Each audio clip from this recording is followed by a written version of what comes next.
ओम शांति 14/3/2024 प्रातः मुरली। ओम शांति। बाप दादा मधुबन। बाबा आज कह रहे हैं, मीठे बच्चे, तुम्हें पढ़ाई कभी मिस नहीं करनी है। पढ़ाई से ही स्कॉलरशिप मिलती है, इसलिए बाप द्वारा जो नॉलेज मिलती है उसे ग्रहण करो।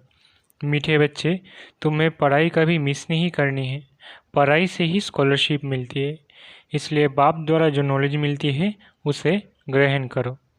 प्रश्न, लायक ब्राह्मण किसे कहेंगे, उसकी निशानी सुनाओ। उत्तर, लायक ब्राह्मण वो जिसके मुख पर बाबा का गीता ज्ञान कंठ हो। दूसरा, जो बहुतों को आप समान बनाता रहे। तीसरा, बहुतों को ज्ञान धन का दान पुण्य करे। चौथा, कभी आपस में एक दो के मतभेद में न आए। पांचवा, किसी भी देहधारी में बुद्धि लटकी हुई न हो। छठवा, ब्राह्मण अर्थात जिसमें कोई भूत ना हो, जो देह अहंकार को छोड़ देही अभिमानी रहने का पुरुषार्थ करे। ओम शांति। बाप ने अपना और सृष्टि चक्र का परिचय तो दिया है। ये तो बच्चों की बुद्धि में बैठ गया है कि सृष्टि चक्र हूबहू रिपीट होता है। जैसे नाटक बनाते हैं, मॉडल्स बनाते हैं, फिर वो रिपीट होते हैं। तुम बच्चों की बुद्धि में ये चक्र चलना चाहिए। तुम्हारा नाम भी है स्वदर्शन चक्रधारी, तो बुद्धि में फिरना चाहिए। बाप द्वारा जो नॉलेज मिलती है वो ग्रहण करनी चाहिए। ऐसी ग्रहण हो जाए जो पिछाड़ी में बाप और रचना के आदि मध्यंत की याद रहे। बच्चों को बहुत अच्छी रीति पुरुषार्थ करना है। यह है एजुकेशन। बच्चे जानते हैं यह एजुकेशन सिवाय तुम ब्राह्मणों के कोई भी नहीं जानते। वर्णों का फर्क विश्व में एक राज्य, वर्णों का फर्क तो है ना। मनुष्य समझते हैं हम सब मिलकर एक जो हो जाए। अब इतनी सारी दुनिया एक तो हो नहीं सकती। यहाँ सारे विश्व में एक राज्य, एक धर्म, एक भाषा चाहिए। वो तो सतयुग में था, विश्व की बादशाही थी, जिसके मालिक ये लक्ष्मी नारायण थे। तुमको ये बताना है कि विश्व में शांति का राज्य यह है। सिर्फ भारत की ही बात है। जब इन्हों का राज्य होता है तो सारे विश्व में शांति हो जाती है। यह सिवाय तुम्हारे और कोई जानते नहीं। सब है भक्त। फर्क भी तुम देखते हो। भक्ति अलग है, ज्ञान अलग है। ऐसे नहीं भक्ति न करने से कोई भूत प्रेत खा जाएंगे। नहीं, तुम तो बाप के बने हो। तुम्हारे में जो भूत है वो सब निकल जाने हैं। पहले नंबर में भूत है देह अहंकार। इनको निकालने लिए ही बाप देही अभिमानी बनाते रहते हैं। बाप को याद करने से कोई भी भूत सामने आएगा नहीं। 21 जन्मों के लिए कोई भूत आता नहीं। ये 5 भूत है रावण संप्रदाय के। रावण राज्य कहते हैं। राम राज्य अलग है, रावण राज्य अलग है। रावण राज्य में भ्रष्टाचारी और राम राज्य में श्रेष्ठाचारी होते हैं। इसका फर्क भी तुम्हारे सिवाय कोई को पता नहीं है। तुम्हारे में भी जो समझू होशियार है वो अच्छी रीति समझ सकते हैं, क्योंकि माया बिल्ली कम नहीं है। कभी कभी पढ़ाई छोड़ देते हैं, सेंटर पर नहीं जाते हैं, दैवी गुण धारण नहीं करते, आंखें भी धोखा देती है। कोई चीज़ अच्छी देखी तो खा लेते हैं। तो अब बाप समझाते हैं कि तुम बच्चों की ये लक्ष्मी नारायण एम ऑब्जेक्ट है। तुमको ऐसा बनना है, ऐसे दैवी गुण धारण करने हैं। यथा राजा रानी तथा प्रजा, सब में दैवी गुण होते हैं। वहाँ आसुरी गुण होते नहीं, असुर होते नहीं। तुम ब्रह्मा कुमार कुमारियों के सिवाय और कोई नहीं जो इन बातों को समझे। तुमको शुद्ध अहंकार है। तुम आस्तिक बने हो क्योंकि मीठे मीठे रूहानी बाप के बने हो। ये भी जानते हो कोई भी देहधारी कभी राजयोग का ज्ञान व याद की यात्रा सिखला नहीं सकते। एक बाप ही सिखलाते हैं। तुम सीख कर फिर औरों को सिखलाते हो। तुमसे पूछेंगे तुमको ये किसने सिखाया, तुम्हारा गुरु कौन है, क्योंकि टीचर तो आध्यात्मिक बातें नहीं सिखलाते, ये तो गुरु ही सिखलाते हैं। यह बच्चे जानते हैं हमारा गुरु नहीं है, हमारा है सदगुरु। उनको सुप्रीम भी कहा जाता है। ड्रामा अनुसार सदगुरु खुद आकर परिचय देते हैं और जो कुछ सुनाते हैं वो सब सत्य ही समझाते हैं और सचखंड में ले जाते हैं। सत्य एक ही है, बाकी कोई देहधारी को याद करना है झूठ। यहाँ तो तुम्हें एक बाप को ही याद करना है। जैसे सब आत्माएं ज्योति बिंदु है, तो बाप भी ज्योति बिंदु है। बाकी हर आत्मा के संस्कार कर्म अपने अपने हैं। एक जैसे संस्कार हो नहीं सकते। अगर एक जैसे संस्कार हो फिर तो फीचर्स भी एक जैसे हो।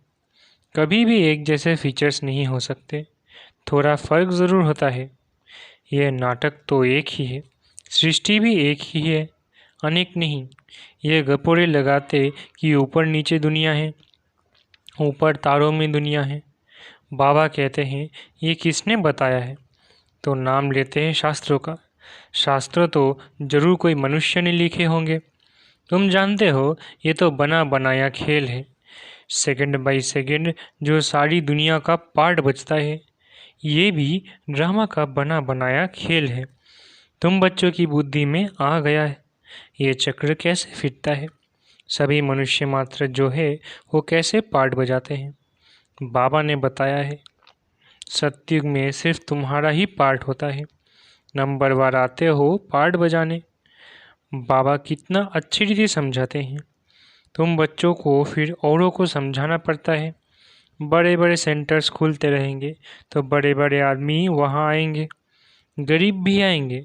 अक्सर करके गरीबों की बुद्धि में झट बैठता है। बड़े बड़े आदमी भल आते हैं, परंतु काम पड़ गया तो कहेंगे फुर्सत नहीं है। प्रतिज्ञा करते हैं हम अच्छी रीति पढ़ेंगे, फिर अगर नहीं पढ़ते तो धक्का लग जाता है। माया और ही अपनी तरफ खींच लेते हैं। बहुत बच्चे हैं जो पढ़ना बंद कर देते हैं। पढ़ाई में मिस रहे तो ज़रूर फेल हो पड़ेंगे। स्कूल में जो अच्छे अच्छे बच्चे होते हैं वो कभी शादियों पर इधर उधर जाने की छुट्टी नहीं लेते हैं। बुद्धि में रहता है हम अच्छी रीति पढ़कर स्कॉलरशिप लेंगे, इसलिए पढ़ते हैं। मिस करने का ख्याल नहीं करते। उन्हों को पढ़ाई के सिवाय कुछ भी मीठा नहीं लगता। समझते हैं मुफ्त समय वेस्ट होगा। यहाँ एक ही टीचर पढ़ाने वाला है तो कभी पढ़ाई मिस नहीं करनी चाहिए। इसमें भी नंबरवार पुरुषार्थ अनुसार है। देखते हैं पढ़ने वाले अच्छे हैं तो पढ़ाने वाले की भी दिल लगती है। टीचर का नाम वाला होता है, ग्रेड बढ़ती है, ऊंच पद मिलता है। यहाँ भी बच्चे जो जितना पढ़ते हैं उतना ऊंच पद पाते हैं। एक ही क्लास में कोई पढ़कर ऊंच पद पाते हैं, कोई कम। सबकी कमाई एक जैसी नहीं होती। बुद्धि पर मदार है। वो तो मनुष्य मनुष्य को पढ़ाते हैं। तुम जानते हो बेहद का बाप हमको पढ़ाते हैं तो अच्छी रीति पढ़ना चाहिए, गफलत नहीं करनी चाहिए, पढ़ाई को छोड़ना नहीं चाहिए। एक दो के ट्रेटर भी बन पड़ते हैं उल्टी सुलटी बातें सुनाकर। परमत पर नहीं चलना चाहिए। श्रीमत के लिए कोई कुछ भी कहे, तुमको तो निश्चय है बाप हमको पढ़ाते हैं, फिर वो पढ़ाई छोड़नी नहीं चाहिए। बच्चे नंबरवार है, बाप तो अव्वल नंबर है। इस पढ़ाई को छोड़कर और कहाँ जाएंगे, और कहाँ से ये पढ़ाई मिल ना सके। शिव बाबा से पढ़ना है, सौदा भी शिव बाबा से करना है। कोई उल्टी सुल्टी बातें सुनाकर औरों का मुख मोड़ देते हैं। यह बैंक शिव बाबा की है। समझो कोई बाहर में सत्संग शुरू करते कहते हैं हमें शिव बाबा की बैंक में जमा करना है, कैसे करेंगे? बच्चे जो आते हैं शिव बाबा की भंडारी में डालते हैं। एक पैसा भी देते हैं तो 100 गुना होकर मिलता है। शिव बाबा कहते हैं तुमको इनके बदले महल मिल जाएंगे। ये सारी पुरानी दुनिया खत्म होने वाली है। धनवान अच्छे अच्छे कुटुंब से बहुत आते हैं। ऐसे कोई नहीं कहते कि हमारा शिव बाबा के भंडारे से परवरिश नहीं होती है। सबकी पालना हो रही है। कोई गरीब है, कोई साहूकार है। साहूकार से गरीब पलते हैं, इसमें डरने की बात नहीं। बहुत चाहते हैं हम बाबा के बन जाएं, परंतु लायक भी हो, तंदुरुस्त भी चाहिए, ज्ञान भी दे सके। गवर्नमेंट भी बहुत जांच कर लेती है। यहाँ भी सब कुछ देखा जाता है। सर्विस कर सकते हैं, नंबरवार तो है। सब अपना अपना पुरुषार्थ कर रहे हैं। कोई अच्छा पुरुषार्थ करते करते फिर एब्सेंट हो जाते हैं, कारणे अकारणे आना छोड़ देते हैं। फिर तंदुरुस्ती भी ऐसी हो जाती है। एवर तंदुरुस्त बनाने के लिए ये सब सिखाया जाता है।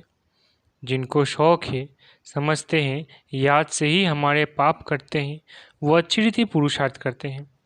कोई तो लाचार टाइम पास कर रहे हैं, अपनी अपनी जांच करनी है। बाप समझाते हैं गफलत करेंगे तो वो पता पड़ जाएगा, ये किसको पढ़ा नहीं सकते। बाबा कहते हैं 7 रोज़ में तुमको लायक ब्राह्मण ब्राह्मणी बन जाना है। सिर्फ नाम का ब्राह्मण ब्राह्मणी नहीं चाहिए। ब्राह्मण ब्राह्मणी वो जिनके मुख में बाबा का गीता ज्ञान कंठ हो। ब्राह्मणों में भी नंबरवार तो होते ही है, यहाँ भी ऐसे ही है। पढ़ाई पर अटेंशन नहीं तो क्या जाकर बनेंगे। हर एक को अपना पुरुषार्थ करना है, सर्विस का सबूत देना चाहिए। तब समझ में आएगा कि ये ऐसा पद पाएगा, फिर वो कल्पांतर के लिए हो जाएगा। पढ़ाते पढ़ाते नहीं है तो अंदर अंदर में समझना चाहिए कि मैं पूरा पढ़ा नहीं हूँ, तब पढ़ा नहीं सकते। बाबा कहते हैं पढ़ाने लायक क्यों नहीं बनते हो, कहाँ तक ब्राह्मणी को भेजेंगे। आप समान नहीं बनाया है। जहाँ अच्छी रीति पढ़ते हैं उनको मदद देनी चाहिए। बहुतों को आपस में मतभेद रहता है, कोई फिर 1-2 में लटक कर पढ़ाई छोड़ देते हैं। जो करेगा सो पाएगा। 1-2 की बातों में आकर तुम पढ़ाई क्यों छोड़ देते हो।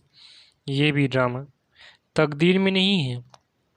दिन प्रतिदिन पढ़ाई जोर होती जाती है, सेंटर खुलते रहते हैं। ये शिव बाबा का खर्चा नहीं है, सारा ही बच्चों का खर्चा है। ये दान सबसे अच्छा है। उस दान से अल्पकाल का सुख मिलता है, इनसे 21 जन्मों की प्रारब्ध मिलती है। तुम जानते हो हम यहाँ आते हैं नर से नारायण बनने के लिए, तो जो अच्छी रीति पढ़ते हैं उनको फॉलो करो। कितना रेगुलर पढ़ना चाहिए। अक्सर करके देह अभिमान में आकर बहुत लड़ते हैं, अपनी तकदीर से रूठ पड़ते हैं, इसलिए मेजॉरिटी माताओं की है। नाम भी माताओं का बाला होता है। ड्रामा में माताओं की उन्नति की भी नोंद है। तो बाप मीठे मीठे बच्चों को कहते हैं अपने को आत्मा समझ माँ में कम याद करो, आत्माभिमानी होकर रहो। शरीर ही नहीं तो दूसरे का सुनेंगे कैसे। ये पक्का अभ्यास करो। हम आत्मा है, अब हमको वापस जाना है। बाप कहते हैं ये सब त्याग करो, बाप को याद करो, इस पर ही सारा मदार है। बाप कहते हैं धंधा आदि भल करते रहो, 8 घंटा धंधा 8 घंटा आराम, बाकी 8 घंटा इस गवर्नमेंट की सर्विस करो। ये भी तुम मेरी नहीं सारे विश्व की सेवा करते हो, इसके लिए टाइम निकालो। मुख्य है याद की यात्रा, टाइम वेस्ट नहीं करना चाहिए। उस गवर्नमेंट की 8 घंटा सर्विस करते हो, उससे क्या मिलता है। 1000, 2000, 5000, इस गवर्नमेंट की सर्विस करने से तुम पद्मा पद्मपति बनते हो, तो कितना दिल से सेवा करनी चाहिए। 8 रत्न बने हैं तो जरूर 8 घंटा बाबा को याद करते होंगे। भक्ति मार्ग में बहुत याद करते हैं, टाइम गवाते हैं, मिलता कुछ भी नहीं है। गंगा स्नान जप तप आदि करने से बाप नहीं मिलता है जो वर्षा मिले। यहाँ तो तुमको बाप से वर्षा मिलता है। अच्छा, मीठे मीठे सिखलाते बच्चों प्रति माता पिता बाप दादा का याद प्यार गुड मॉर्निंग। रूहानी बाप की रूहानी बच्चों को नमस्ते। हम रूहानी बच्चों की रूहानी माता पिता बाप दादा को याद प्यार गुड मॉर्निंग और नमस्ते नमस्ते नमस्ते। शुक्रिया बाबा। धारणा के लिए मुख्य सार। पहला, श्रीमत को छोड़ कभी परमत पर नहीं चलना है। उल्टी सुल्टी बातों में आकर पढ़ाई से मुख नहीं मोड़ना है, मतभेद में नहीं आना है। दूसरा, अपनी जांच करनी है कि हम कहाँ गफलत तो नहीं करते हैं, पढ़ाई पर पूरा अटेंशन है, समय व्यर्थ तो नहीं गंवाते हैं, आत्माभिमानी बने हैं, रूहानी सेवा दिल से करते हैं। वरदान, रूहानी ऑथोरिटी के साथ निरहंकारी बन सत्य ज्ञान का प्रत्यक्ष स्वरूप दिखाने वाले सच्चे सेवाधारी भव।